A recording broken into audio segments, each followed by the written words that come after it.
Olá a todos, o meu nome é Frederico Aragão Moraes, sou analista de mercado de Teletrade e estou aqui hoje para rever os principais acontecimentos que se passaram nos mercados financeiros durante o dia de ontem. Portanto, o dia de ontem ficou essencialmente marcado por uma redução do número de infecções do coronavírus. E para além disso, também as autoridades chinesas indicaram ou revelaram que poderão intervir no setor da aviação de maneira a atenuar os impactos negativos do vírus. Portanto, duas boas notícias aqui a surgirem. Para além disto, a taxa de juros diretora do Banco Central chinês foi cortada também no dia de ontem. Portanto, três boas notícias a virem de leste e a contribuírem também para um maior apetite pelo risco, que foi esse o sentimento vivido no dia de ontem nos mercados. Com o maior apetite pelo risco, os mercados acionistas tendem a valorizar e foi isso que aconteceu. Portanto, tivemos o Stoxx 600 a aumentar 0,83%, o S&P 500 a aumentar também 0,27% e o Nasdaq também a subir 0,87%. Quando isto anda a acontecer, nós normalmente vemos os juros, as yields das dívidas públicas de países a subirem também. No fundo, há um afastamento por ativos de maior segurança e, como consequência, nós vemos esse aumento. No entanto, o dia de ontem foi diferente e vimos uma diminuição dessas yields. Portanto, aqui os investidores a tentarem procurar diversificar as suas carteiras no dia de ontem, apesar do sentimento de maior apetite pelo risco. No que toca ao calendário, no dia de ontem tivemos então o Wage Price Index a sair para a Austrália, que saiu de acordo com o esperado. Também tivemos CPI a sair para o Reino Unido e Canadá, acima das expectativas, e também aqui o PPI e alguns dados do mercado imobiliário para os Estados Unidos, também acima das expectativas. Portanto, boas notícias para várias economias durante o dia de ontem. No que toca ao dia de hoje, o dia de hoje é bastante diferente. Há aqui alguma aversão pelo risco, no fundo, com notícias de mortes no Japão e na Coreia do Sul como consequência do coronavírus. Portanto, as bolsas começaram o dia em queda, os juros da dívida também estão a cair e também o petróleo com um dia relativamente misto no que toca à sua variação do preço do barril e o ouro a subir. Portanto, no que toca ao calendário também hoje, temos mercado laboral para a Austrália, que saiu abaixo das expectativas, a sua taxa de desemprego, portanto, más notícias para a Austrália. Depois temos as retail sales que saíram para o Reino Unido, que também foram acima das expectativas, portanto, boas notícias. E temos o índice de manufatura para os Estados Unidos e também os inventários do crudo às 4 da tarde. Portanto, aqui podemos olhar para o índice de manufatura nos Estados Unidos e podemos ver que também foi acima das expectativas. Portanto, a economia americana aqui a contribuir para uma valorização do dólar na maior parte dos pares cambiais, em que o dólar de facto entra.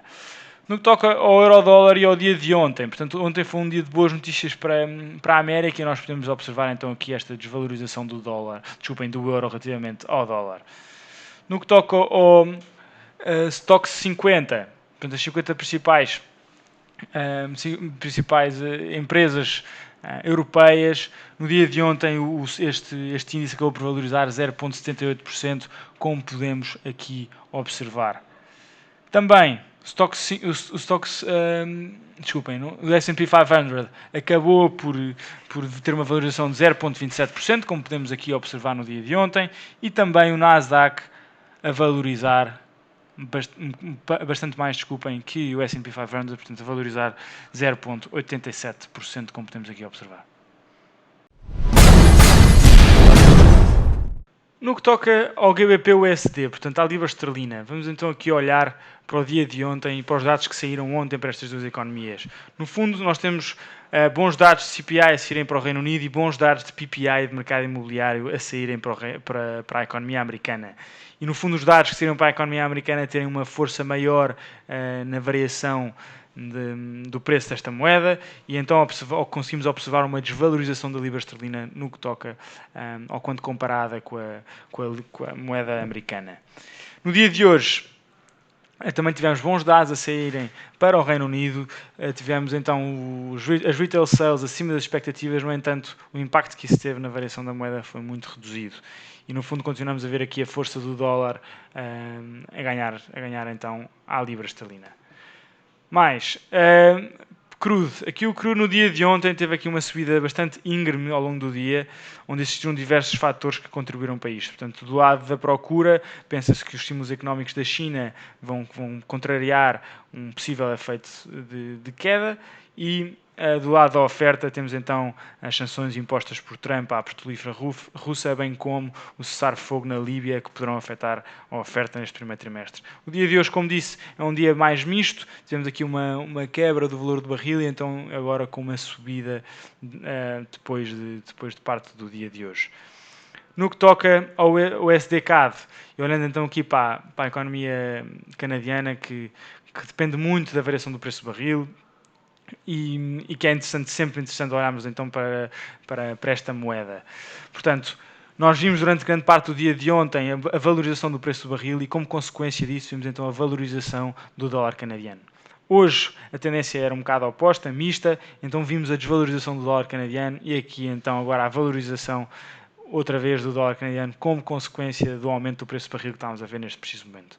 No que toca ao ouro e ao dia de ontem, o dia de ontem acabou por ser um bocadinho atípico, uma vez que o sentimento do mercado era de maior apetite pelo risco e nós o que vimos ontem foi então aqui uma valorização do ouro. Isto não é usual, não é assim tão normal, no entanto foi o que se passou ontem, acabou por valorizar 0,3%. O dia de hoje é um dia mais de aversão pelo risco e então o comportamento do ouro que vemos aqui hoje é um comportamento típico de um dia de aversão pelo risco. Bem, no que toca à economia australiana, tivemos dados menos bons a saírem para esta economia, portanto no fundo tivemos dados a saírem para o mercado laboral, houve um aumento do desemprego na Austrália e isto faz com que possamos observar então esta desvalorização do dólar australiano, relativamente ao dólar canadiano. Olhando também aqui por curiosidade para o dólar neozelandês, que tem normalmente um comportamento bastante parecido. Portanto, as más notícias que saíram para a Austrália também se podem aqui observar com esta desvalorização do dólar neozelandês. Uma curiosidade, olharmos aqui também para o STGPI, que obteve uma grande valorização não só durante o dia de ontem, mas também que continua durante o dia de hoje. No fundo, a razão por trás disto foram as boas notícias que têm saído para a economia americana e também as más notícias que saíram no início da semana para a economia japonesa.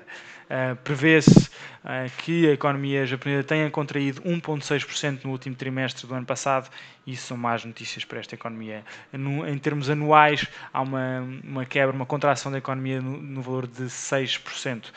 É muito para esta economia e, portanto, podemos observar então aqui estas duas notícias a contribuírem para esta valorização do dólar.